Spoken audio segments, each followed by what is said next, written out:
Great. So this is the City Council meeting for February 1st, 2021 for Minnetrista. Now be recorded. Okay. We need somebody to put their microphone on. All right, first order.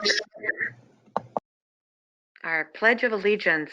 Pam, can I ask you to say the Pledge of Allegiance this evening? Sure. Thank you. I pledge allegiance to the flag of the United States of America and to the republic for which it stands, one nation, under God, indivisible, with liberty and justice for all. Thank you. So we'll start our roll call or introductions. I'm Lisa Whalen. I'm the mayor. Council present, when I call your name, just say I'm here or I. Pam Mortensen. Aye. John Chumperlin. Aye. Ann McGregor. Aye. Kathleen Refkin. Aye. And staff, City Administrator Mike Baroni. Aye. Community Development Director David Abel. Aye. Finance Director Brian Grimm. I'm here. And our Chief of Police Paul Falls. Here. Director of Administration Allie Pulpos. Here. Good. Public Works Superintendent Gary Peters. I am here. And City Clerk Chris Lindquist. I am here. And our consultants, our City Attorney Ron Beatty with Kennedy and Graven. Here. And our City Engineers Allison Fauski. Here. And Tim Hansen. Did I get that right? You did. I'm here, Mayor. Yes. Thank you. All right. So next is approval of our agenda. Is there a motion to any additions or changes to the agenda? Hearing none, then do I have a motion to approve the agenda as presented? This is John. So moved. Thank you, John. Is there a second? This is Kathleen. I'll second. Thank you. So a motion has been made by Councilmember Chumperlin and seconded by Ms. Refkin. All those in favor will signify with aye. I vote aye. Lisa Whalen. Kathleen Refkin.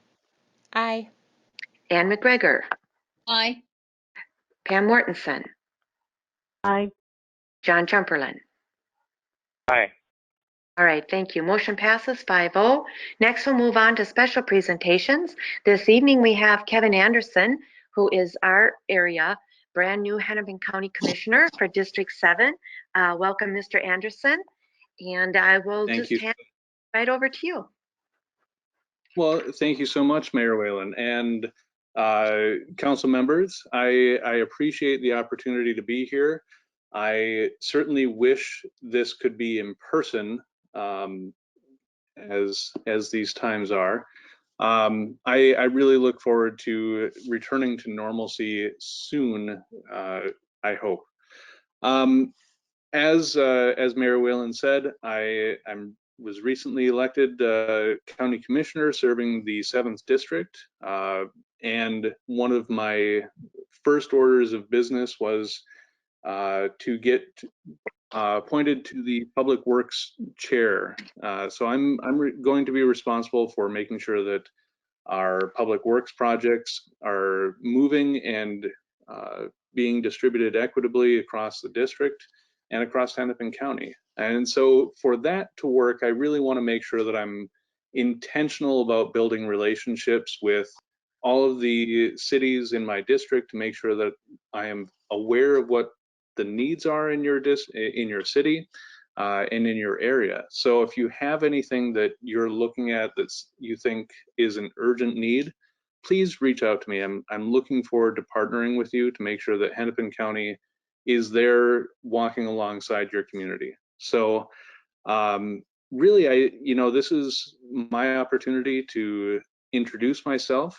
I'll put my contact information into the chat here, so you're welcome to reach out to me or my staff. And I really look forward to working with you. If you have any questions. Yeah, thank you. Well, thank you so much for joining us, particularly in this manner. Of course, obviously, we would prefer to meet you in person, and like you said, hopefully we will someday. I do have something that it's not public works necessarily, but out here in the western suburbs, and I know Independence and Greenfield and Corcoran and even parts of Medina, we kind of all experience the same issue, and that is broadband connectivity and even just simply having broadband out here. And it is a real issue, especially during this COVID time. And so we've been looking at different things, and it's certainly, we can't do it on our own. It's just too big of an item for us to tackle all on our own. So we are looking for partners. The county might be one, the state is another. We're just looking to see what we can do for our residents. And if there's anything that the county can do or would consider doing, that would be greatly appreciated. Well, I can tell you that that is one of the issues that I am very passionate about. I've worked in IT for the last 20 years and have worked from home for the last 10 years. So really being connected, I've always personally been impacted or known how important it is. And this last year has only made it more important. Kids are using connections. Right now, I think I have 2 kids doing virtual events in my house too. So it's important. And I think that actually as Public Works, this is going to be an area that I can actually bring some county resources to bear on that. And I hope to find ways of partnering. I have meetings with state officials. They're in session right now, and I would really like to see some, rural broadband is a priority for the state. I want to make sure that they understand that Hennepin County is a part of that. And we need to make sure that all of our communities are connected. So that's a priority for me as well. Thank you. Council, anybody else have questions or comments from Mr. Anderson? All right. This is Ann. Go ahead. Hi. Ann. Just want to say welcome and very happy to have your expertise in the IT aspect. Thank you. Happy to be here as a resource. All right. Well, again, thank you very much. Anybody else on the council? All right. So next, thank you again. We'll move on to our next item on our agenda, and that's persons to be heard. Mr. Baroni, do we have anybody that signed up or sent an email for under persons to be heard? No, Mayor, we did not have anybody that sent me an email today. I don't know if any of the people on the call tonight have any comments for persons to be heard. I'll let you take that and handle that, but no inquiries via email. Okay. All right. If, again, I noticed that there's several callers on the line. You may be here. If you are here for one of our business items, then I will give you some opportunity at that time to speak. If you're here for another item and you wish to speak under persons to be heard, you may do so at this time. You will have 3 minutes.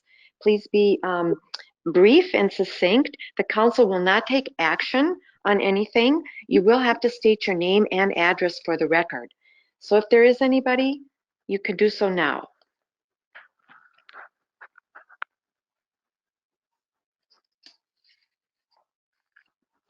All right.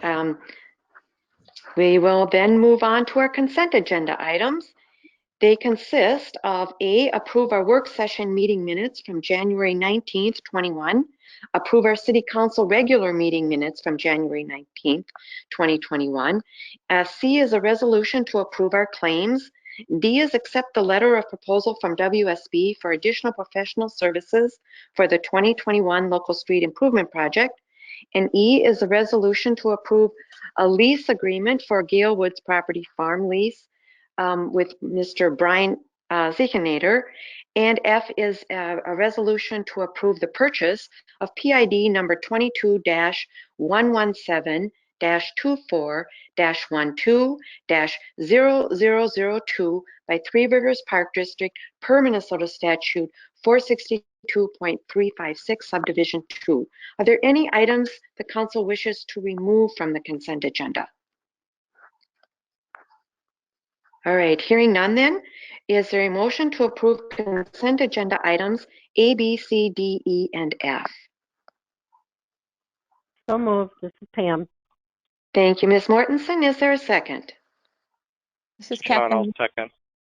Okay, Ms. Refkin, I think beat you to it, Mr. Chamberlain. So we have a motion by Ms. Mortensen and seconded by Councilmember Refkin. All those in favor will signify with aye. Ms. Mortensen, Aye. Ms. Refkin, Aye. and Ms. Aye. Mr. Chamberlain, Aye. and I vote aye, Lisa Whalen. Motion passes 5-0. So we do have a public hearing this evening. This is for our 2020 MSA Municipal Street Improvement Project. That would be the Sunnyfield Road project. I'm going to hand this over to Ms. Falsky. Thank you, Madam Mayor, members of council. This evening, we're holding, as you indicated, the public hearing, Madam Mayor, for the Sunnyfield Road Improvement Project, according to state statutes, chapter 429. And included in your packet was a memo summarizing the work done to date as we move forward into requesting preparation of final plans and specifications should the council make that direction after the public hearing.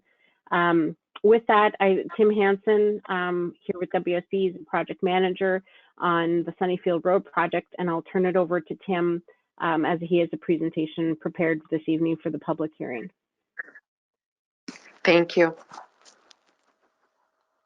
Thank you, Allison. Honorable Mayor, members of the council. I have a PowerPoint here, which I guess I'll ask Mr. Baroni to page it ahead when we get to that. Tonight, as Allison mentioned, this is the public hearing for the 2021 Municipal State Aid Street Improvement Project. My name is Tim Hansen. I'm the Senior Project Manager with WSB and the project manager on this project. And I'll just pause here. I take it everybody can hear me okay? I Yes. believe, yep. Yes. I'll take that as a yes. Thank you. If you could go to the next slide, please.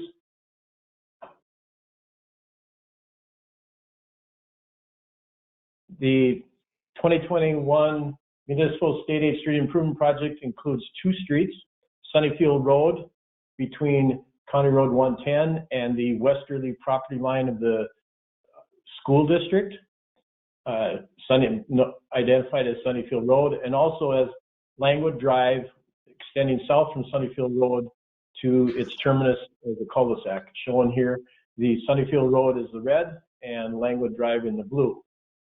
Next slide, please.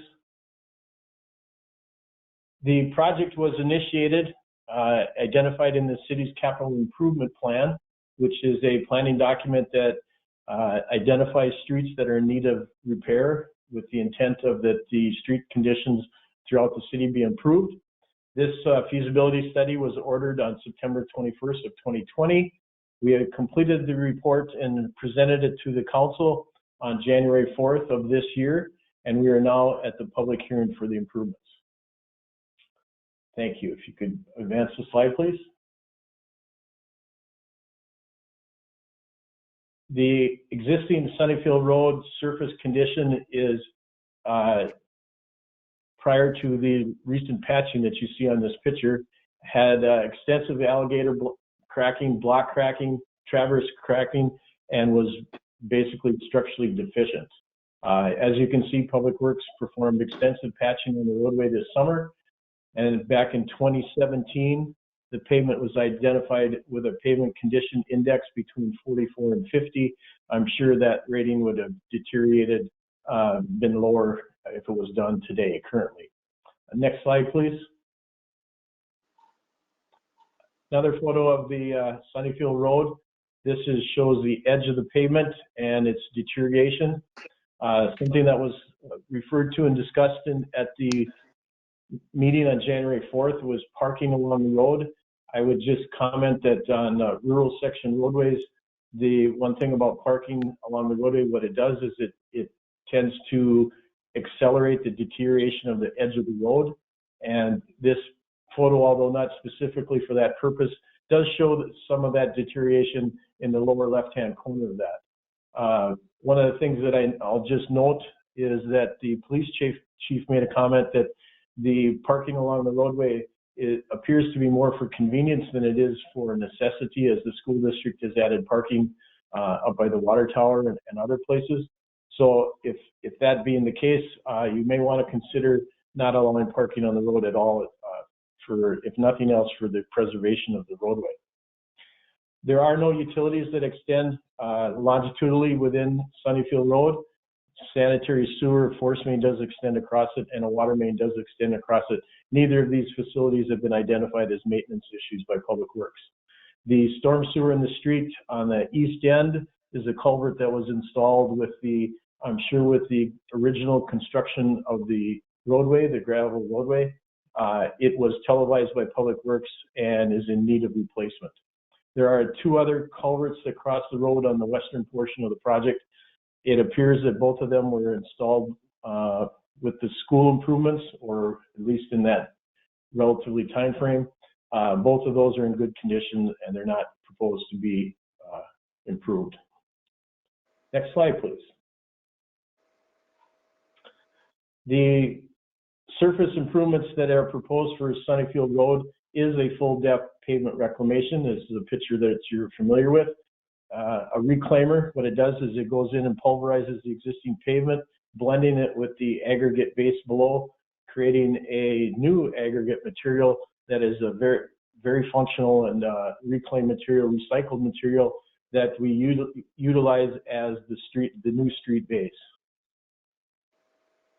Next slide, please. At the meeting on January 4th, the council discussed the feasibility study looked at adding a turn lane at the easterly entrance to the school district. That was reviewed and discussed by council, and it was determined to not install that a left turn lane at this time. So the roadway improvements, as far as the width of the pavement, there will be 12-foot through lanes and a 6-foot shoulder. The shoulder consists of 2 feet of bituminous pavement and 4 foot of aggregate surfacing. These are the requirements of a municipal state aid street that has the traffic volumes of Sunnyfield Road. The side slopes of the road will also are required to meet state aid standards, and that is a 4-to-1 slope. And those are depicted on this cross section of the roadway. Next slide, please. So the improvements to Sunnyfield Road, the street will remain essentially the same as the current width, the bituminous width. The street grades also will remain similar. We'll have to match the driveways. There also is a wetland on the western portion of the project. The wetland abuts right up to the slope of the road. So to avoid or to minimize impacting that wetland, we will have to keep the road at a very similar elevation to its current elevation. So there'll be some subgrade work that will be completed with the roadway to avoid wetland impacts and also to match the existing facilities of driveways and the public streets on the area. But for the most part, the road will match its existing profile as you see it. Restoration of the turf adjacent to the road will be done by hydro seeding and the use of erosion control blankets for the turf restoration. There is a trail along the eastern end of the project. It extends from the county road up to the school district property and then into the school district property all the way up to the high school.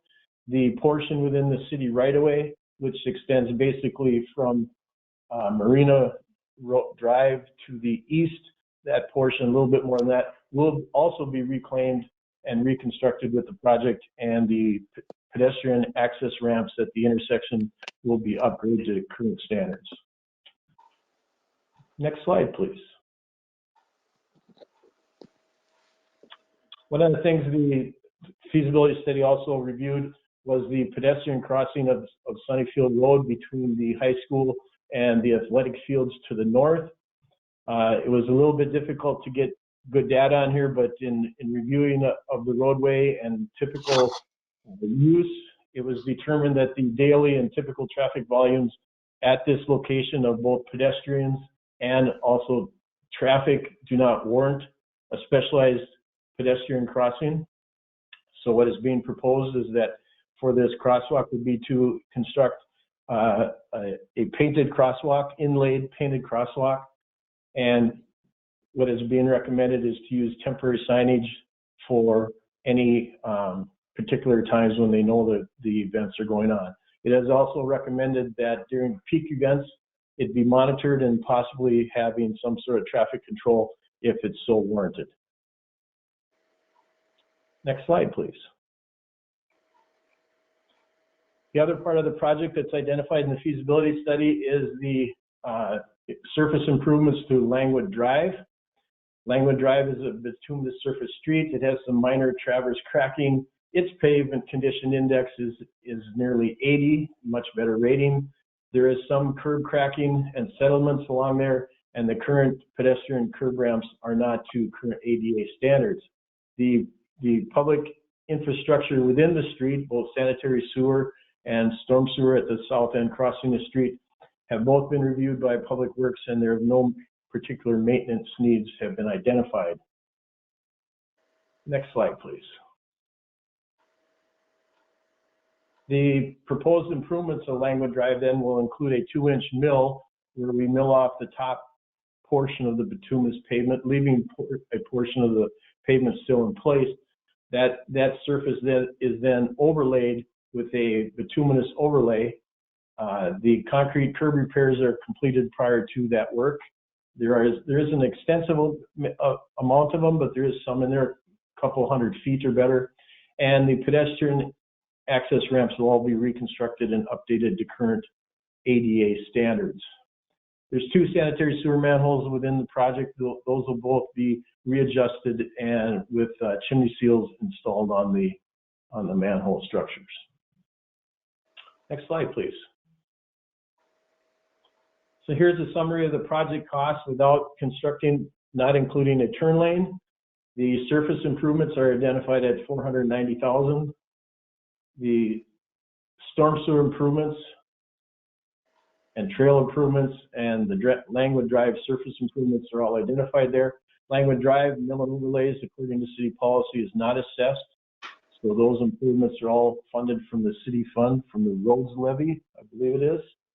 The improvements to Sunnyfield Road, reclaimed improvements are assessed according to city assessment policy, and what's currently being considered by the council is a 40% assessment rate for both surface improvements and storm sewer improvements.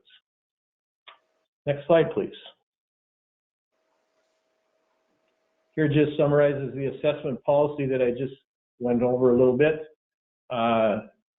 Improvements to the water and sewer utilities are not assessed. There aren't any of those improvements, so that's not an issue in this project. The typical payment period for an assessment is 20 years. And as I previously said, also the project costs associated with mill and overlay improvements are funded by the city, and there are no assessments to the adjacent properties for those improvements. Next slide, please. There is scheduled an assessment hearing where the assessment amount will be determined officially. This being the public hearing on the improvements, and obviously the assessment amounts are always a major factor in that, but the actual assessments are done at the assessment hearing, which is scheduled for May 17th. We should have bids open by then and have better numbers, more accurate numbers. They wouldn't be estimated. And as I mentioned, the payment period is 20 years with an estimated interest rate of 5%. And here again, the interest rate is typically set at the assessment hearing. Next slide, please. And you can go to the next one also. This is a project schedule for the improvements. We are currently at the public hearing where we ask the council to authorize preparation of plans and specifications. If that occurs, we hope to have the project plans completed by March 15th to advertise for open bids then in early April, award the contract in April. As I mentioned, the assessment hearing is scheduled for May 17th. We're looking to begin construction in early June, try to schedule it with the closing of the school or the finishing up of the school for the year, and hopefully have the project substantially completed prior to fall school session starting, which would be middle of August, roughly. And with that,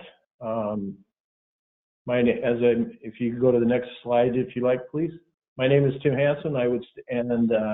Alice and I would gladly stand for any questions. Thank you, Mayor. Thank you, Mr. Hansen. Council, do you have any questions? I know we've gone over this many times, but the two new council members, and Kate, you haven't been on board that long. So if you have questions, or anybody else on council for that matter, any questions? I think Mr. Hansen was quite thorough. So, all right. So this is a public hearing. So what I'm going to do is open the public hearing. And at that time, if you have comments or questions regarding this project, the Sunnyfield Road project, you need to state your name and address for the record. So I will allow public comments at this time. The public hearing is open.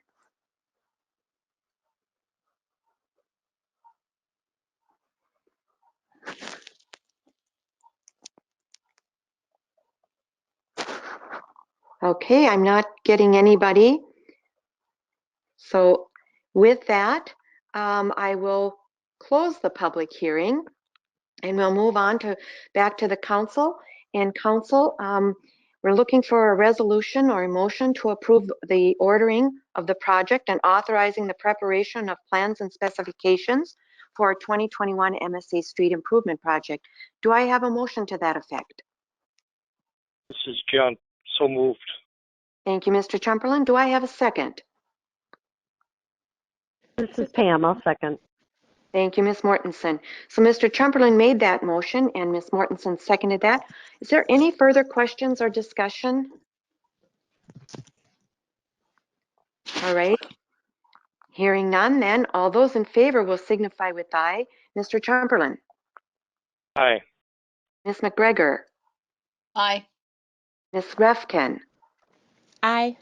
Ms. Mortensen. Aye. And I, Lisa Whalen, vote aye. Motion passes 5-0. So thank you very much, Mr. Hansen. Great presentation. Next, we'll move on to our business items, and I'm assuming that's why most of you are here or online this evening. So our first business item is a resolution to approve an interim use permit amendment for the Minnetonka Orchards at 6480 and 6530 County Road 26. For the audience as well as our council and staff, the way we're going to do this tonight, I'm going to hand it over to staff. They're going to give a brief overview, and then I'm going to allow the applicant, and I believe that you're going to have one person from your group, because I know there's about 5 or 6 of you. So one person from your group, if you would like to do a presentation or add anything to what staff is saying, you will have to state your name and address for the record, and you can do that after staff's presentation. And then I might give a brief overview as to what the Planning Commission discussed. And then after that, I'll open up to public comments. And I'm going to keep the public comments brief because we have a lot of people. And the public hearing was at the Planning Commission. And we'll go over those comments beforehand. And if you want to make a comment, I'm going to have you make 2 minutes. Or if you have a spokesperson that would like to speak for all of you, that's fine. And then I'm going to ask the council to hold off on their questions, and then we're going to take it back to the council, and the council will have ample time to ask staff and the applicant, whomever, questions, and we'll have it for discussion. So with that, I'm going to hand it over to Mr. Abel. Yes, thank you, Madam Mayor and members of the City Council. The shoppers have made an application to amend their existing interim use permit, more commonly referred to as an IUP. The IUP allows for ag entertainment activities at 6480 and 6530 County Road number 26. The applicants are asking that the existing IUP be amended to allow the names Frank Weigel and Esther Nazaro to that IUP. Frank and Esther have entered into a purchase agreement with the Shoppers for Minnetonka Orchards and Painters Creek Winery. An IUP is a use that is allowed for a certain duration of time and is specific to a certain property owner. So the existing IUP currently belongs to the applicant, the Shoppers. Because they are looking to sell to the buyers, an amendment to the existing IUP is necessary. As part of the transition of the sale, the Shoppers have agreed to stay on as consultants. They will actually continue to live on site in their home for a period of time. As the council may recall, there is a conditional use permit for the farm winery known as Painters Creek Winery. There is a difference between an IUP and a CUP. Conditional use permits run with the land, so no action is required for the CUP as long as the buyers follow all the conditions of the CUP. So that is why the action tonight, what is being discussed tonight, is simply adding the 2 additional names to the current IUP. The Shoppers will, Frank and Phyllis and Lowell, will actually remain on that IUP. As I said, they will be working as consultants, will be living on the site and helping with the transition. So really all that is being asked for tonight is the addition of the names, as I stated here earlier. So as the mayor mentioned, there have been actually 2 public hearings with the Planning Commission, one on November 23rd of 2020, and then one here recently at January 25th, 2021. There were several neighbors that both spoke for and against the request. Written comment was also included as well for the City Council's consideration. Ultimately, the Planning Commission ended up voting with a 6-to-1 vote that they recommended approval of the IUP amendment. As the mayor mentioned, she was present at the January 25th meeting.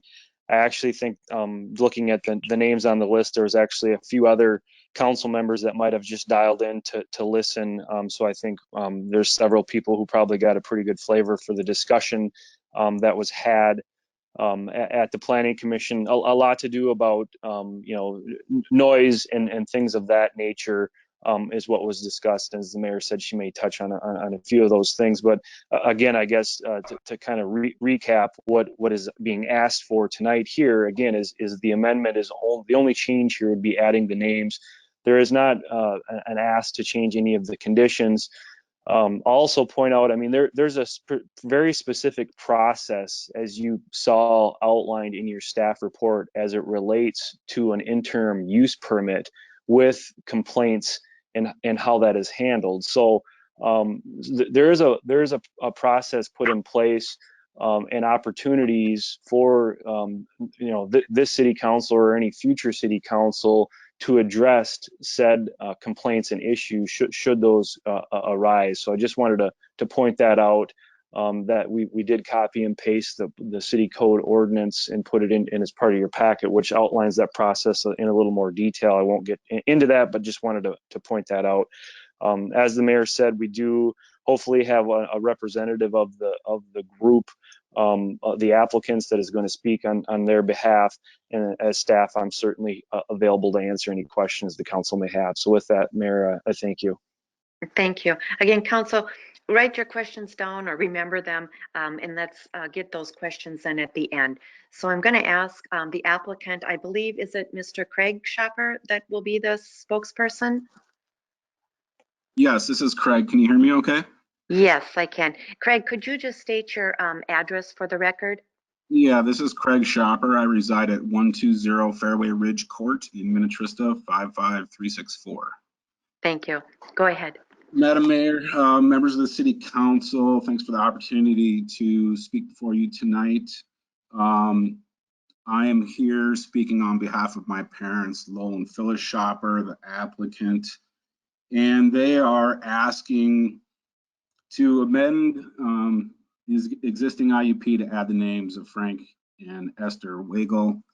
I'm not going to reiterate. David did a great job of clarifying our request.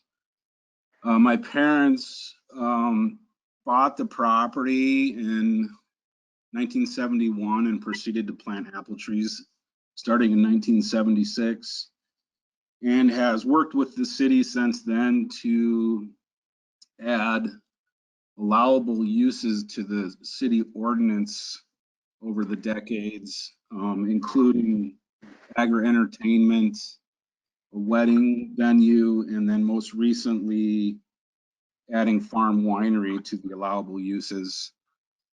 We certainly appreciate, the city working with us. David's been instrumental in this, and we're happy to provide the motivation to get those things added to the allowable uses in the city, which is pretty consistent with neighboring cities in the area.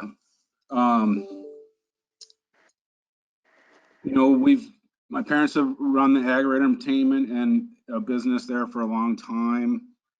We employ a lot of local younger workers, typically high school aged folks all over the area, from Watertown to Orono to Mound to Delano.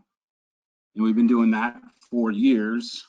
We've run school tours and had a lot of influence on, kids doing their field trips to the orchard, learning about apple orchards and how apples are made and things like that.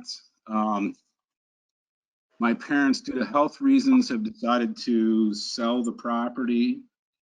And, thankfully, Frank and Esther are willing to purchase and carry on,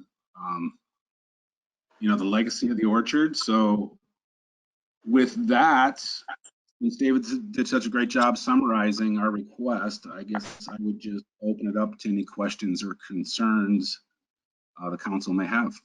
Thank you, Mayor. Thank you, Mr. Schaffer. What we'll do is we'll get back to you, so don't go away. We might have some questions for you, but right now what I'll do is we're going to take about 10 minutes for some public comments, and I know that there's people here for that.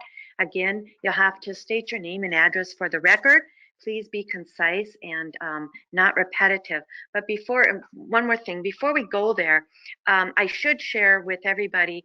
Again, I understand there were several other council members listening in to the Planning Commission meeting, but I think one of the biggest things and biggest issues is the noise issue, and that was brought up again and again by some people in the area, and they were concerned about the music and the noise. So the Planning Commission did feel that they needed to adhere to the requirements of a certain noise level, a decibel level at the property lines. And to that end, the new owners, Frank Weigel and Esther Nasaroff, are very, very committed to doing that. As you saw in your packet, they're looking at hiring somebody, an engineer, to work with them to make sure that they get some noise reduction materials put in and so on. One of the issues at the Planning Commission, it's really not the city's job to tell the applicant what they have to do in terms of reducing the noise. We have to put the criteria down, and we have to say, here's the criteria, you figure out how you have to meet it. And so with that said, they're looking at a number of different options. Again, if you listened in, they seem very committed to working with the neighbors. They seem very committed to working on the noise issue.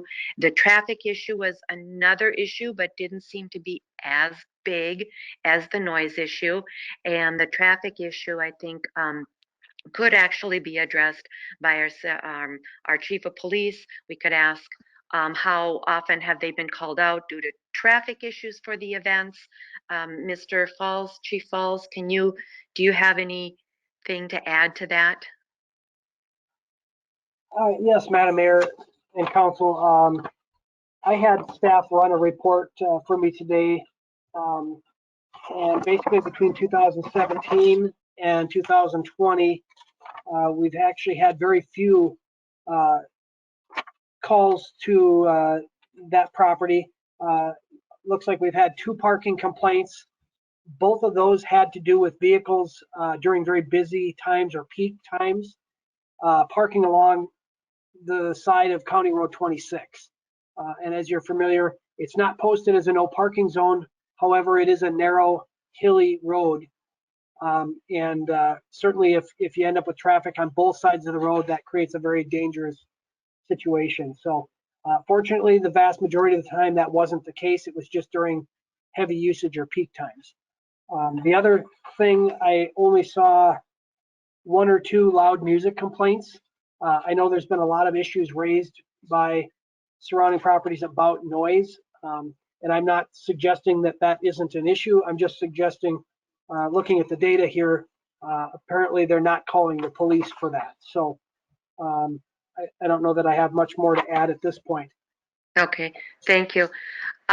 Also, just wanted to point out that on the application, the applicants, it says as condition number 8, the applicants shall provide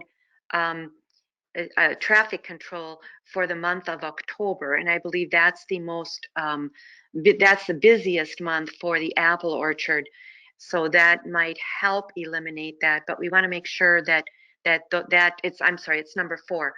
The applicants shall coordinate persons to provide traffic control for all activities and events during the month of October. So just wanted to point that out. Thank you, Mr. Chief Falls. Thank you for that. All right, so now I'll move it on to a few public comments.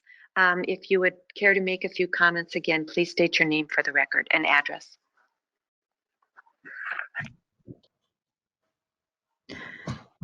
This is Lori Catola, and I would like to make a few comments. My address is 6724 Fox Ridge Circle.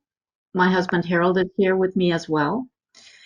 I'd like to thank the mayor and the council for allowing us to speak. I guess the first thing I would like to talk about is the noise area classification level that's assigned for the activity under this permit. That noise area classification level really, as far as I can tell, is simply not correct. The noise area classification is based on Minnesota rules of the Minnesota Pollution Control Agency, and currently the city classifies the activity for this permit as noise area classification 2.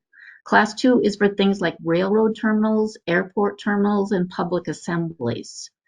The proper class for this activity really would be class 1, which is for things like entertainment assemblies and cultural activities. It's also the class for residential areas.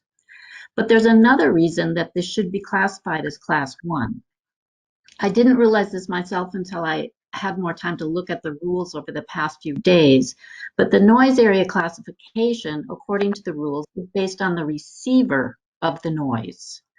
So what does that mean? Well, the Minnesota Pollution Control Agency has a guide to noise control that it has published on its website that explains what that means. The guide says, right up front on page 2, noise area classifications are based on the land use at the location of the person who hears the noise, which does not always correspond with the zoning of an area. The guide goes on to provide an example. Noise from an industrial facility near a residential area is held to the class 1 standards if it can be heard on a residential property. There's never been any disagreement on whether residents in the surrounding area can hear the noise from the orchards when they have these events. Those in close proximity have been complaining about the noise for years, but those farther away can also hear it. So because the noise can be heard from any of these surrounding residential areas, the classification level for this permit really has to be at class 1. That means the noise has to generally be at 60 decibels during the day and 50 decibels at night, which is pretty low. There's another additional rule that the council should be aware of with respect to noise classifications. The rules also provide that a municipality must prevent the establishment of land use activities where the standards established for decibel levels will be violated immediately upon establishment of the land use. So I think what that means is that if the council believes the orchards cannot meet the appropriate noise classification standards, now that we know they have to be at class 1 at those lower levels, the same as any other residential area, it cannot approve this permit. So the question then becomes, can the orchard meet these standards? I think that's unlikely. Amplified music played in a tent is highly unlikely to meet these standards of class 1, particularly the nighttime standards. Maybe if the amplified music wasn't permitted at all or was just permitted during the day, maybe that would meet the standards. But you still have all the people at the events to deal with. There might be 50, 100, 200 people at these events, and they don't stay inside the tents. They're outside singing, carousing, hollering for extended periods of time. So again, particularly at night, I Ms. think it's going to, Ms. Catola, yes. I'm sorry. I am going to interrupt because I know there's other people too on the, and I want to give everybody a little bit of opportunity. And, Okay. but thank you very much. And I know this information was also in our packet. So, yeah, I don't think the information about the inappropriate noise okay. area classification and the regulations that require it to be based on the receiver were in any of your packets. All right. Okay. Well, thank you for pointing that out. So again, thank you. Is there anybody else that wishes to add anything different to the comments? Yeah, so can you hear me? Yes. So my name is Joanna. I live at 4105 County Road 44 in Minnetrista. I just like to say that the orchard has been a staple in this community for a long time, and I remember going there with my family when I was younger. Now I bring my child there too. I don't believe there's been a wedding there since September of 2018, so I don't know where you're still hearing noise from, but it's not, weddings also don't happen Monday through Sunday, and they never have been every night, so I don't know why you're so angry about the noise when it's, you know, once or twice a week, and it's just people trying to celebrate marriage or any event in their life. And I'm sure at some point in your life you had a wedding, or you know somebody had a wedding who had music and they just want to enjoy their night. Also, parking at the orchard during orchard season is really no different than the parking situation for the middle school and Hilltop, with the backing up the cars on Commerce Boulevard, creating traffic every single day, the entire school year. So that's much longer than the orchard season is. So yes, I know that they brought in a traffic cop for the schools, but it still isn't making waves with traffic. It's still happening. I wait in line for way too long to pick up a child, and I don't see how it's only a huge issue at the orchard. But I think the orchard's been a great thing for a community. It creates a lot of memories for people. It's a family business, like you said. It's employing a lot of kids. There's just a lot of really great memories that happen out there, and I don't see how sound a couple of times a week is enough to take that away from the orchard. All right. Thank you very much. All right. Thank you. And next up, anybody else wishing to make some comments?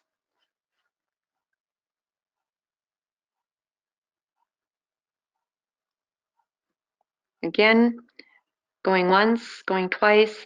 I should also mention that at the Planning Commission, there was another lady that made a comment. And she lives right across the street from the orchard, and she was in favor of it. I just thought I should mention that. All right. So with that, I'm going to take it now to the council. Council, I'm sure you have questions. Let's start with Anne. Okay. Hi. The question I have is actually for Frank Weigel. Do you plan on having the sound noise abatement construction done to keep the noise inside by the first event that you have? Yes, from my understanding, there was a noise barrier, and we'll reconstruct that noise barrier before we have another event. Fantastic. Okay. Okay. And we can come back to Ms. McGregor, council members. We'll kind of go through and then that might cause you to think about more questions, but so we can always come back. Ms. Mortensen.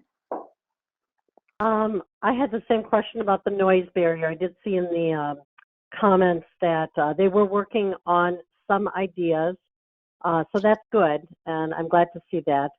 And there was a comment where events were being taken place more often than what was in the criteria. Are you looking at how many times a week?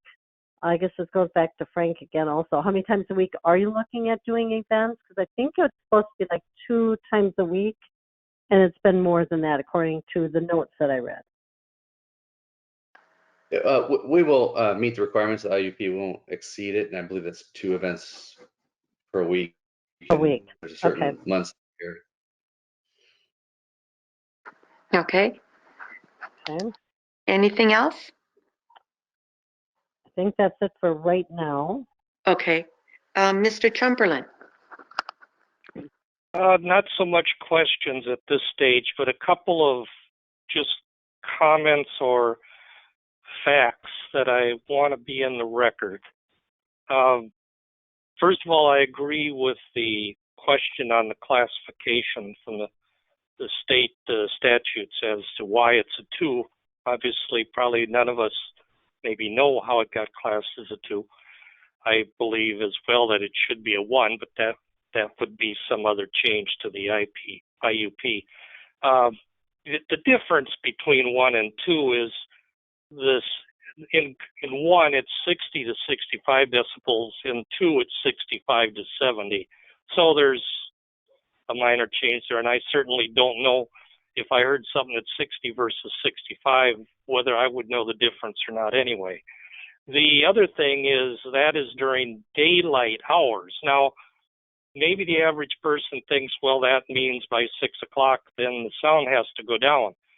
That's not the case according to the Minnesota statutes.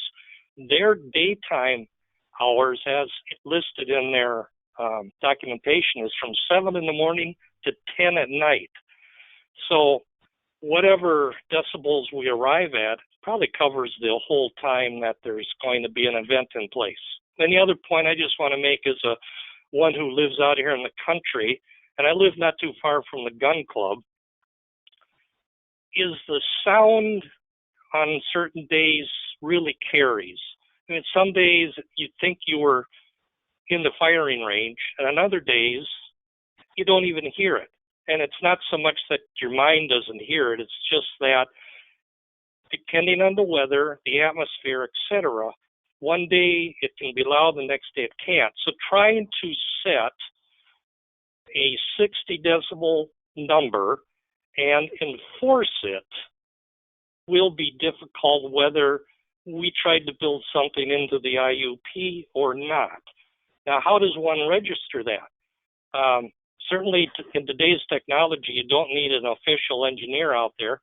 You can get an app on your phone, and maybe that's what some of you have been doing to know what the decibels are. That's just something, again, to consider. It sounds like there's not a lot of reporting being done, even though we're hearing in the Planning Commission, which I listened into, and in the memos and the letters we're seeing here from concerned residents, we're hearing a lot of issues over the noise, but it doesn't sound like they really have been lodged with our public safety people. And from my perspective, how do you get something fixed? Well, you need to make an issue out of it. The issue maybe isn't tonight, but it should have been in the past. And I know some of you have said you approached them and asked for resolution and you don't think you got it. I can't speak to that. Of course, that's what he said, she said. But I just want to make a point of, I think the new purchasers are concerned about it. They're listening. I like what I've seen in the proposals of soundproofing to be added. And as long as the rest of the current IUP or terms are abided by, especially only the 2 per week in a certain time of the year, etc. And maybe if we change the classification to a 1, I don't see that as being a big issue, because in a letter from the Schaffers, they already alluded to that they were trying to be aware and restrict to the 60. So they were already using class 1 guidelines as it was. So that's what I have just for now. Well, thank you, John. Very succinct and very good comments. Appreciate that. Ms. Refkin. Everybody basically covered my comments. I agree with John. I listened in on the Planning Commission meeting as well, so I heard from the neighbors and read all the documents and that. And yeah, I mean, it sounds like the new owners are willing to make the changes, and I don't have an issue with adding them. Okay. All right. Good. Anybody else want to? Ms. McGregor, Ms. Mortensen, any other comments, questions? No, thanks. All right. No. All right. Yeah, I'll just my own observations, again, being at the Planning Commission meeting as well as here and reading through the documents and the package and emails and everything. I do think that the new owners really want to make this work. Otherwise, and as the council knows and the applicant knows, an IUP can be revoked at any time if they're not meeting the outlined criteria. So, and there's a number of them. So I would be in favor of making the amendment and adding the 2, Frank Weigel and Esther Nazaroff, to the amendment.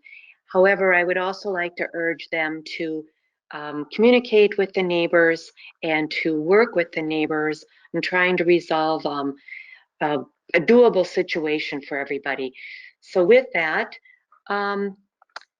Council, what is your pleasure?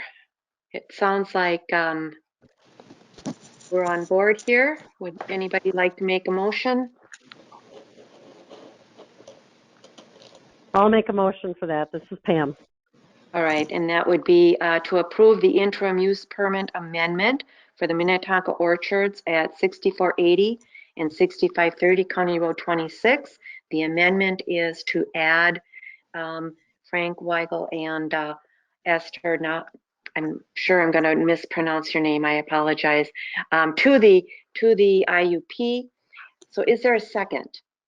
This is Kathleen. I'll second. Thank you, Ms. Refkin. So a motion was made by Ms. Mortensen and seconded by Ms. Refkin. All those in favor will signify with aye. I, Lisa Whalen, I vote aye. Ms. Refkin? Aye. Ms. Mortensen? Aye. Ms. McGregor? Aye. And Mr. Chumperland? Aye. Thank you. Motion passes 5-0. And thank you. That concludes business item number 6A. And we will move on to business item number 6B. This is a comprehensive plan amendment for the property at 4000 Enchanted Lane. Mr. Abel. Yes, thank you again, Madam Mayor and members of the council. Paul Robinson with the Vancor Group has applied for a comprehensive plan amendment to change the future land use map from parks, public, semi-public to residential low for the property located at 4000 Enchanted Lane. The request is in compliance with the goals and policies set forth in the 2040 comprehensive plan. The property is currently zoned R1 low density single family residence. The property is also located within the MUSA line, or what we call the municipal utility service area. The applicant, as you can see from the packet, is interested in subdividing the property, and that would require a separate application sometime in the future. The focus tonight should be on the request for the comprehensive plan amendment. The Planning Commission did hold a public hearing at their January 25th meeting. They voted ultimately 7-0 to recommend approval of the comp plan amendment. There were a number of questions and concerns raised by some neighbors during that public hearing. Most of those involve significant engineering design work that just has not started yet. That kind of design detail would come typically at the preliminary plat phase of the process. You probably can see in your packet the applicant has not started that phase yet, and it's just too early in the process to be able to provide any significant answer or solution to some of those things that were raised during the Planning Commission. The applicant did try to address some of them, if you will, with an updated memo since the public hearing. That was added in your council packet this evening, where again, he basically, I summarized kind of his first two paragraphs there. He gets into a little more detail about some of the floodplain and drainage issues, but those ultimately are some of the bigger things that were brought up during the public hearing. And like I said, that all of that is to come. There will be public hearings. The applicant is planning on having a neighborhood meeting as well. So, everyone will have an opportunity to hopefully flush some of that stuff out as more detail comes forward. So with that, Mayor, I'm certainly available for questions. I know the applicant is with us as well, Paul Robinson. I believe he has just a very short PowerPoint presentation that he could go through as well. So with that, I'll take it back to you. Thank you, Madam Mayor. Thank you, Mr. Abel. Yeah, we'll take it to Mr. Robinson if you would like to do a brief presentation to the council, and then we'll move on from there. Welcome this evening, and it's all yours. You have the floor. Thank you, Mayor Whalen, council members, Paul Robinson with the Bancorp Group. And tonight, as David Abel so eloquently told you, we are looking for re-guiding of 4000 Enchanted Lane from park public, semi-public to low density residential. This is an aerial photo of the property. Next slide. Just quickly, the Bancorp Group is run by myself and David Newman. Next slide. We've been in business for 28 years and have entitled over 2,500 home sites throughout the Twin Cities.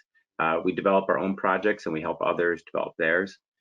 These are some examples of projects we've done, and we've been, most of you know that we've been intimately involved working with Carlson Companies developing Woodland Cove over the past decade.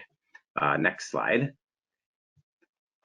So the property tonight at 4000 Enchanted is gross acres is 7.7. It's a net acre of 6.1 acres. So it's about 6 acres, 655 feet of shoreline.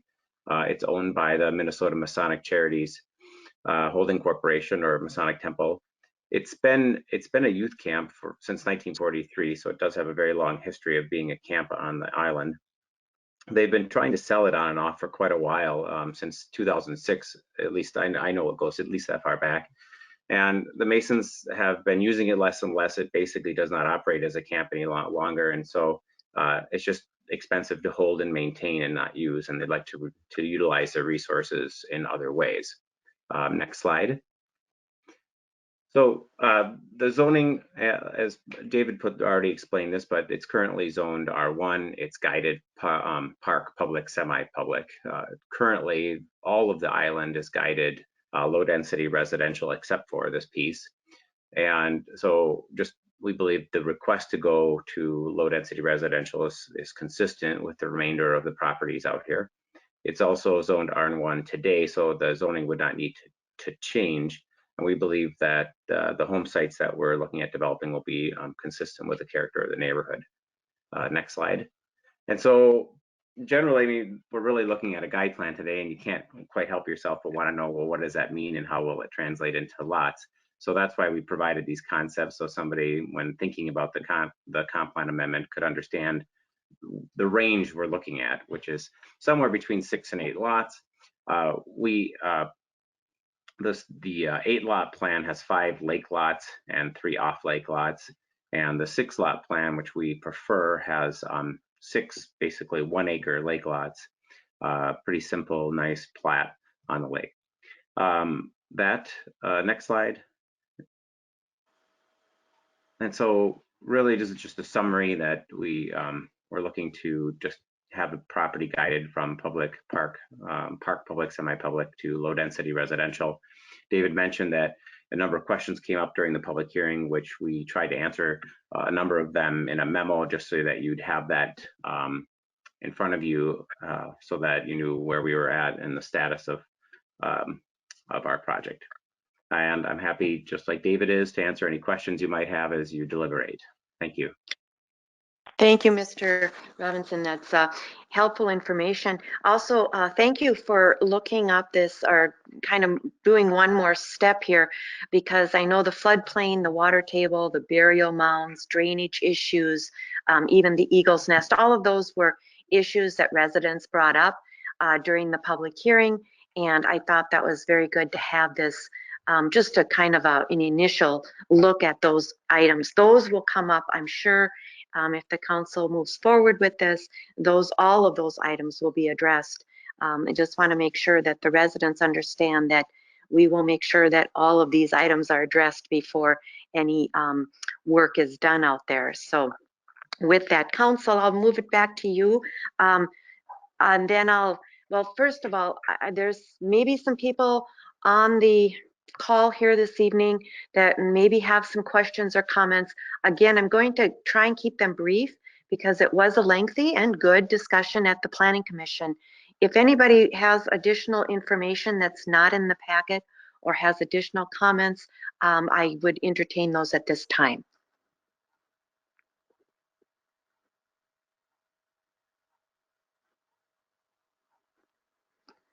All right, thank you. With that, I'll take it to the council. Council, questions?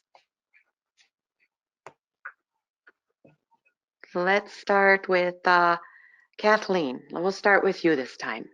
I actually don't have any questions for Paul. All the questions I had from the Planning Commission meeting listening in, he addressed with his amendment. So I don't have an issue with this at all.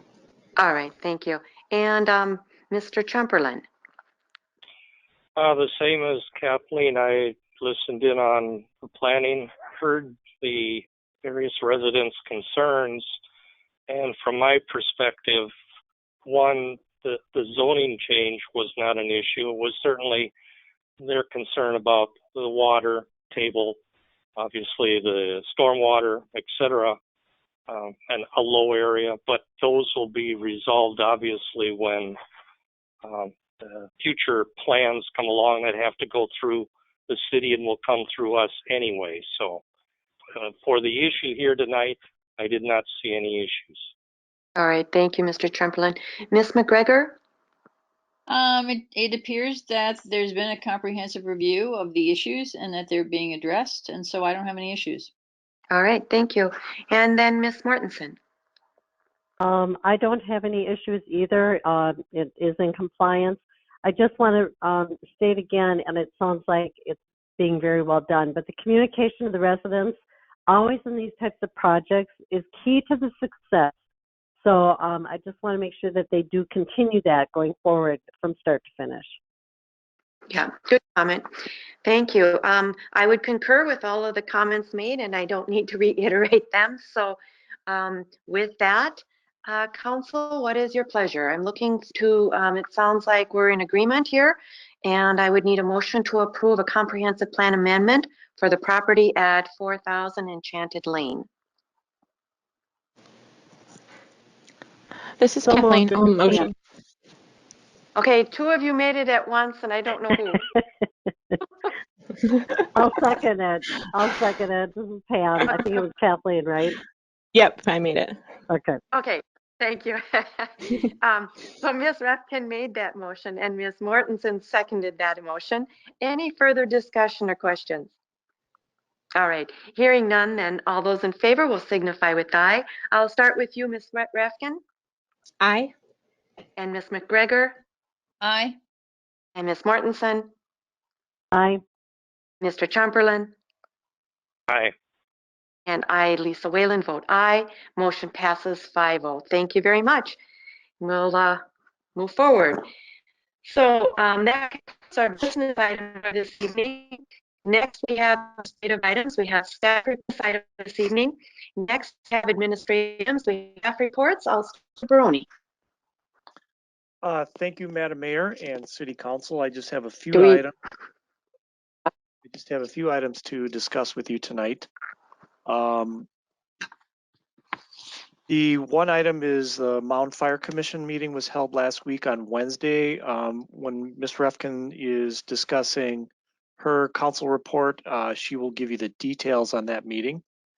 We did have our first labor negotiation session with our police officers union last Friday. It was a productive meeting. I'm not able to disclose anything at this point in time, but we did not settle it. The contract for the next contract, but we are scheduled to meet again on Thursday, February 11th, and I will keep you up to date. And then also my performance review will begin here shortly. Ms. Polfus and I will be discussing a timeline here in the next day or so, and then we will be emailing all the council members the information. Just a footnote to that is that only council members Mortensen, Schumperlin, and Mayor Whalen will be participating. This is a review of my performance in 2020, and since our two new council members have not had a chance to work with me last year, they began their tenure here in January, then they will not be participating in this particular go-around. But we'll send them the material so they can see what it's all about. And then with that, I'm done. I don't think I have any other announcements, and I don't believe staff does as well. So, Mayor, I think it's all yours. All right, thank you. So I'll start out just very briefly. Yes, I attended.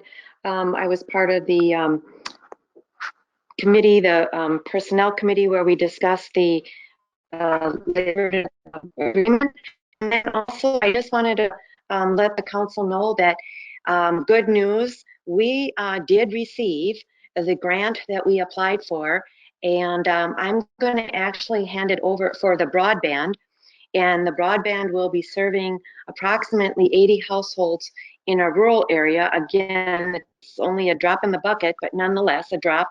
And I'm going to hand it over to Ms. Polfus, and maybe Allie, you could give us a few more details on this. Thank you.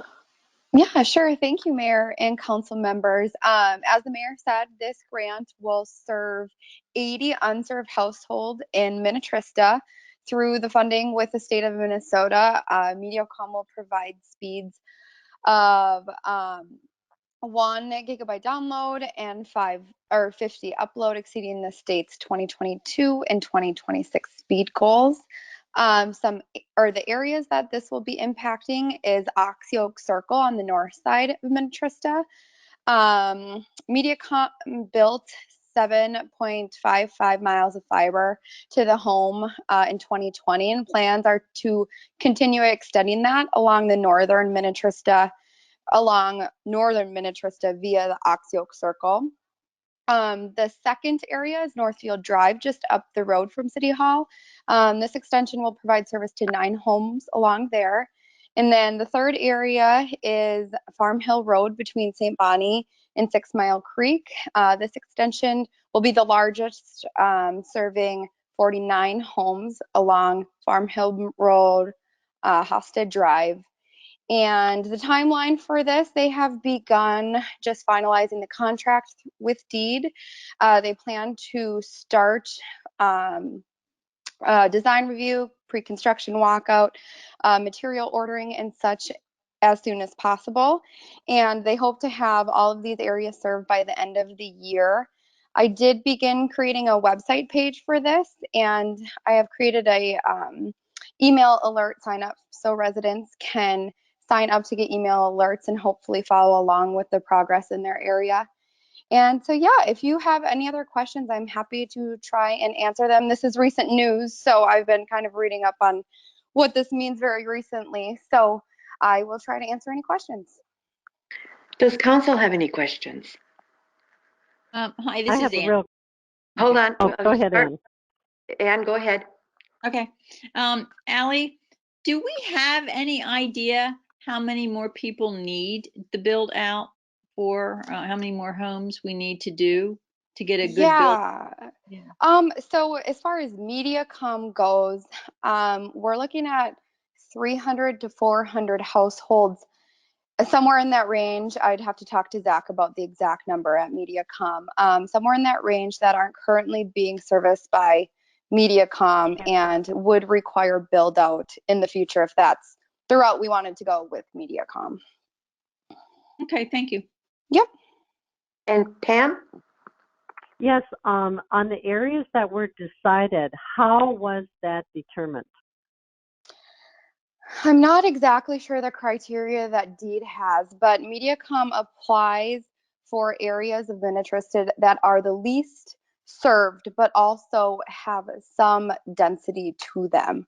So for example, the Farm Hill Road, that gets 49 homes served, probably with a more inexpensive price tag on it, just because that area is a little more compact. I'm not exactly sure the process DEED uses to approve these grants, but I do know we are the only one within the metro that got approved. So I'm not sure their criteria, to be honest, Pam. I could definitely talk to our area director, Zach, and find that out for you.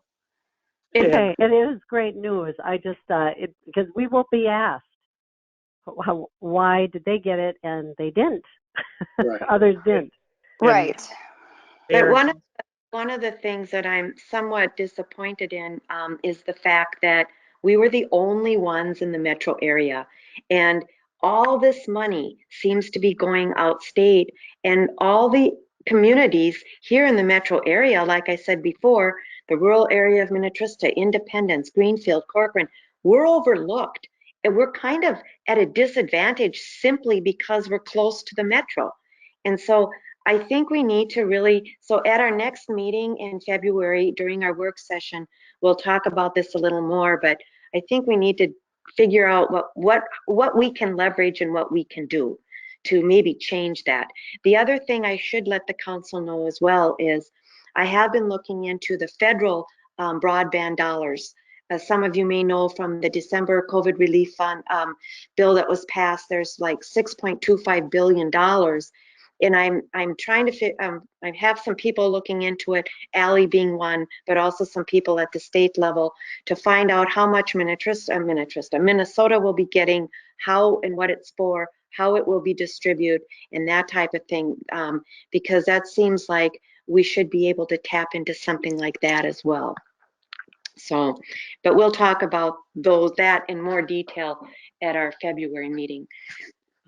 Any other? Lisa, I just have one other comment. Kevin Anderson, who was speaking earlier from Hennepin County Commissioner, a new one, it might just be very beneficial to bend his ear and just keep on him and persistent, because this obviously is a passion and something, a priority in his life as well. And so I think this might be a way to keep in front of people with his assistance. Yeah, absolutely. Any assistance we can get, absolutely. All right, that's all I have. Any other questions for Allie? All right, then we'll move on. Let's see, who's next? We'll go, Pam, anything? There was no WCC meeting scheduled for February that I'm aware of. They usually let us know by this time. And I was involved in the Personnel Committee on the 28th to discuss the police officers' labor agreements. And I think that's it. All right. And Kathleen, Fire Commission. Can you guys hear me? Yep, we can. Okay.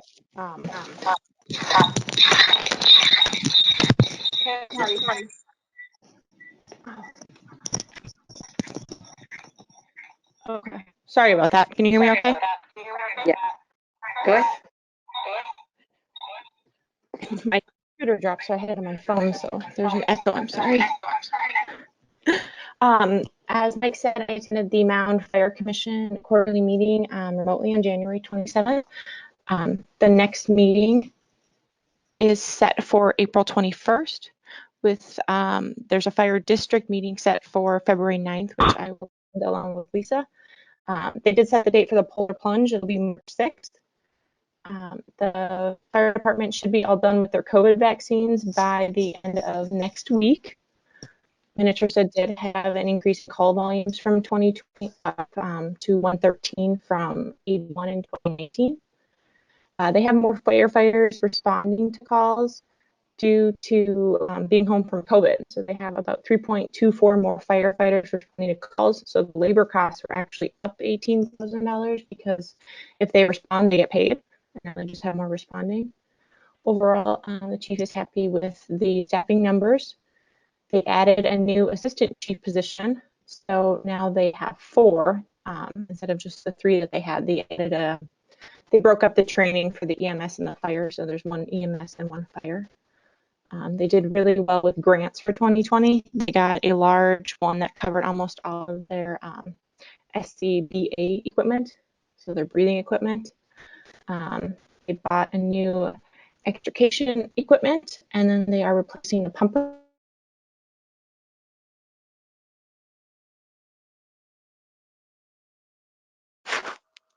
Hello, did we lose you?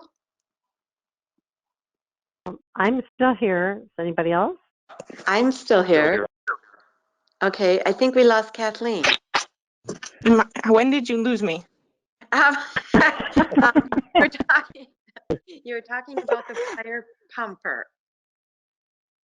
Oh, okay. So they're replacing the pumper truck, and then they're getting a new Chevy for the officer on duty, and they're selling the one that they currently have to St. Bonnie. Okay. So those are the big updates for that. Any questions about the committee? Okay. And then I have one additional thing. When Ann and I had our meeting,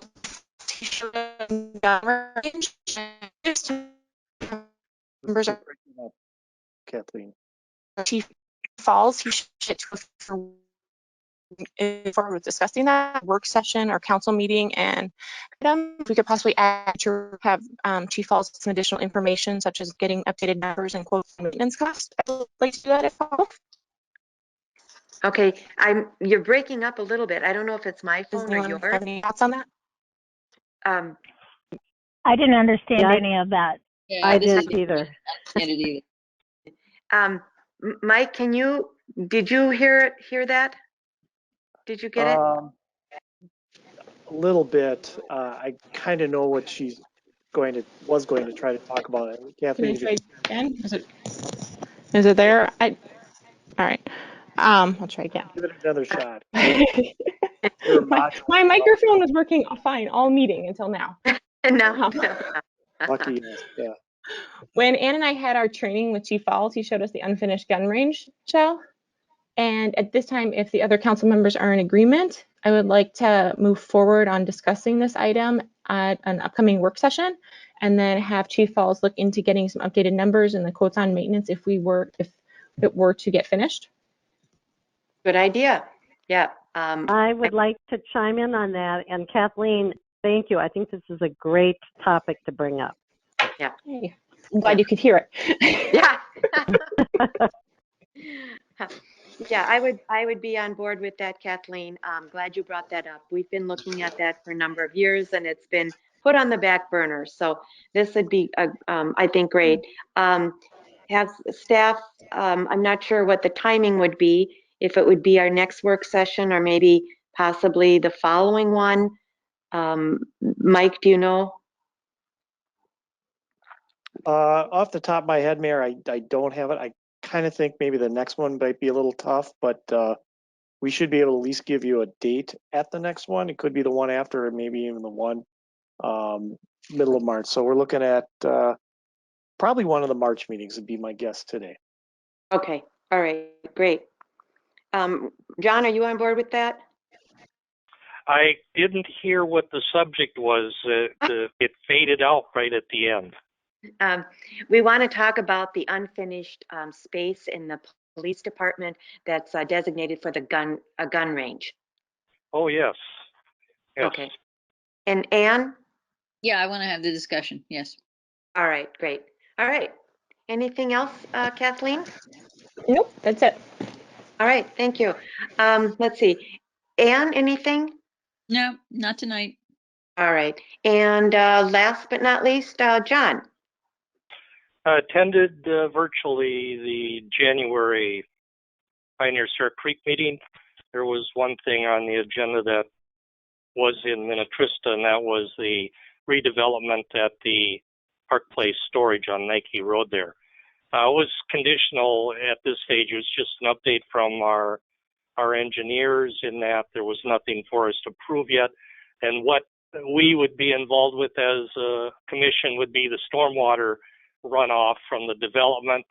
At this stage, engineers did not believe there would be any issue, and I'm familiar with the area as well. I don't think there would be from my layman's perspective, but it was simply an update. Obviously, we're awaiting an operation and maintenance plan agreement that would have to be approved by the city here, Minnetrista City, as well as the commission, but I don't think it's going to be an issue. So that was it. All right, thank you. All right.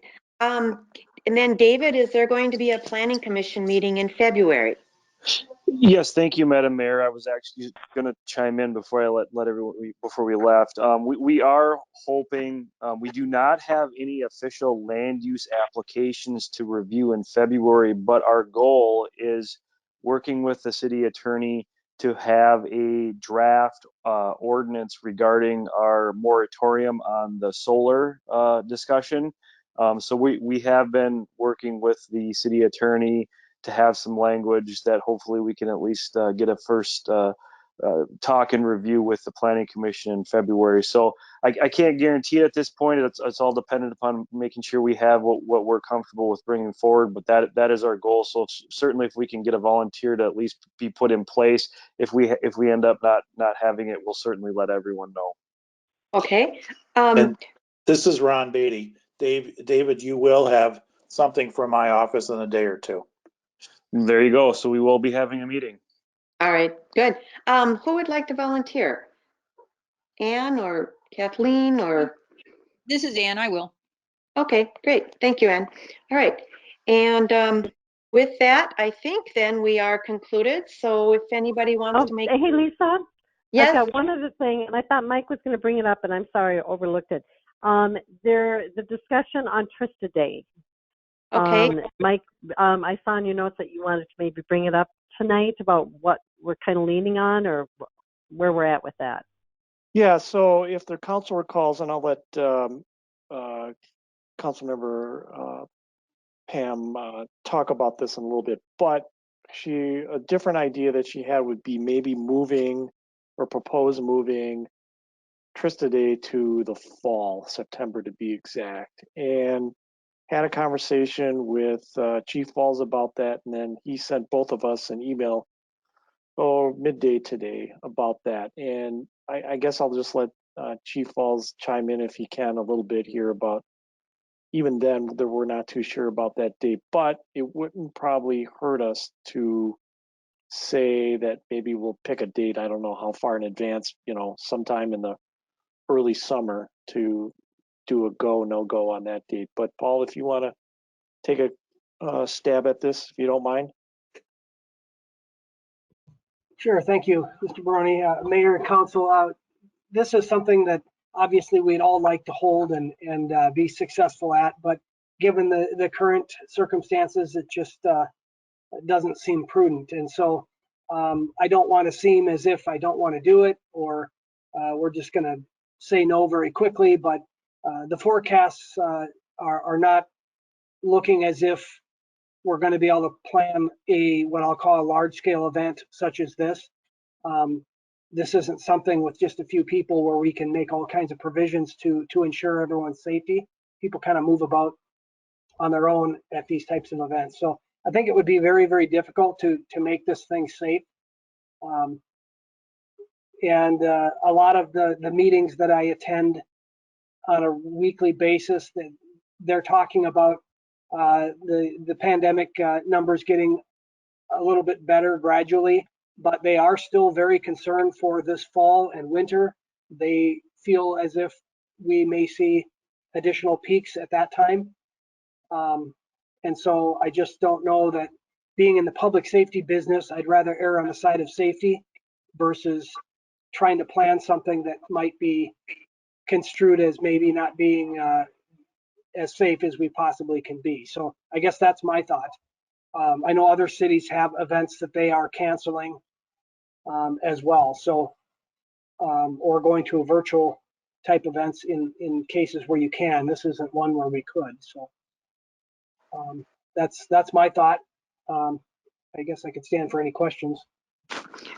Well, Chief, is there any possibility that, first of all, I think we should put it on the website that the Trista Day for May is canceled. I think that's pretty much a foregone conclusion. Having said that, maybe we could just put it out there, kind of check back and see. It might happen, I don't know, might not happen. Maybe we could decide that in June or something, if that would that give us enough time, should we want to do it or be able to do it in September? Sure, I don't see any harm in simply saying something like, it's canceled for May, but we'll certainly continue to monitor the situation and let you know if we feel it would be safe to do so. Right. I think the pig races might be out, but if we could have the event and not have to worry about pig races, maybe we could substitute it with some other things that might be easier and quicker, if you will, to coordinate. So that might be something to consider. Again, I don't know that we have to make that decision tonight, maybe in the next few months or something, but I think Pam's right. It would be bad to cancel it altogether, but on the other hand, Chief, you're correct too. Safety is, to err on the side of safety is probably better. Right. I think one of the difficulties with this is the nature of the event. The primary purpose of this is we have emergency vehicles of all kinds, fire trucks, ambulances, squad cars. These aren't things that, we use these in the commission of our duties every day, and they get contaminated and cleaned. As a parent, I certainly wouldn't want my kids climbing in and out of a fire truck or an ambulance or a squad car for that matter. And as from my perspective, I don't know that I want the public doing that either. And the same goes for our building. We would literally have to break people up into very small groups and bring them through individually. I just don't know that logistically we can make that happen. It's hard to staff as it is. So just some food for thought. It would be very, very difficult to do safely. Yeah, that's a good points. Good points. I didn't think about that. Yeah. I would just want to weigh in really quick on this. And I totally understand your concerns, Paul, for safety and all of that. But I did talk to the big pig race owner, and he thought it was a great idea to move it to September. His events are pretty much done by that time. So he is available. So I would like to at least put this on hold until we can bring it up again, maybe like you said, in a month or two, and relook at it and then make a final determination a little bit closer to the September date. So that's just what I would like to see, at least consider it a few months down the road. Yeah, I think that's very reasonable. I will say that if we end up deciding to do this in September, I think we should pick a date, if it works out, other than September 11th, because I think a lot of people view that day as kind of reserved for September 11th type of events. So I don't know that we'd want to hold it on that day specifically, but we can talk about that when we get further down the road. Yeah. Okay. Agree. All right. Great. All right. I think that's it then. So is there a motion to adjourn? So moved. This is Pam. All right. Ms. Mortensen made that motion. Is there a second? This is Ann. I'll second. Thank you, Ms. McGregor. So motion has been made and seconded then. All those in favor signify with aye. I'll say aye. Pam? Aye. Kathleen? Aye. Ann? Aye. And John? Aye. Motion passes 5-0. So we are concluded with our meeting. Thank you very much.